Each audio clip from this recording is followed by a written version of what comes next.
ട്രംപിന്റെ കച്ചവടം പൂട്ടിക്കെട്ടുവാൻ പോകുന്നു. അല്ലെങ്കിൽ ഭാരതം പ്രധാനമന്ത്രി നരേന്ദ്രമോദി ട്രംപുമായിട്ടുള്ള കച്ചവടങ്ങളെല്ലാം പൂട്ടിക്കെട്ടുന്നു. ഇതാണ് സോഷ്യൽ മീഡിയ ചർച്ച ചെയ്യുന്നത്.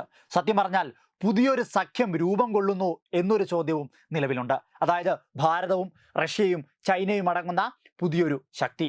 അതിന് ഏറ്റവും പുതിയ ചില തെളിവുകൾ കൂടി രംഗത്തേക്ക് വരികയാണ്. ഇന്ത്യയുടെയും ചൈനയുടെയും വ്യാപാര ബന്ധം പുനരാരംഭിക്കുവാനുള്ള നടപടികളും ചർച്ചകളും ഉടൻ പ്രാബല്യത്തിൽ വരും, അല്ലെങ്കിൽ അതിനുള്ള ചർച്ചകൾ നടക്കുന്നുണ്ടെന്ന കൃത്യമായ വാർത്തകളാണ് പുറത്തു വരുന്നത്. ചർച്ചകൾ നടക്കുന്നുണ്ടെന്ന് വിദേശകാര്യ മന്ത്രാലയം ഇപ്പോൾ പുറത്തുവിടുമ്പോൾ ഒന്നുറപ്പിക്കാം, ട്രംപ് ഭാരതത്തിനെ ഞോണ്ടിയത് അത് ഭാരതത്തിന് അങ്ങോട്ട് പിടിച്ചിട്ടില്ല. ഭാരതം അതിനെ അംഗീകരിക്കുന്നില്ല. ഭാരതം തിരിച്ചടികൾക്ക് റെഡിയാകുകയാണ്, തിരിച്ചടിക്കാൻ തയ്യാറാവുകയാണ്.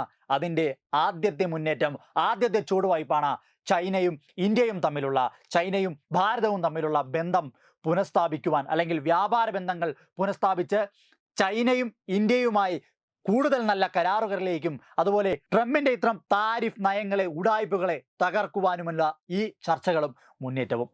ഇന്ത്യ ചൈന ബന്ധം പുനഃസ്ഥാപിക്കുന്നതിൻ്റെ ഭാഗമായി ഇരു രാജ്യങ്ങളും തമ്മിലുള്ള വ്യാപാരം പുനരാരംഭിക്കുമെന്ന് വിദേശകാര്യ മന്ത്രാലയം ഉറപ്പുവരുത്തുകയാണ്.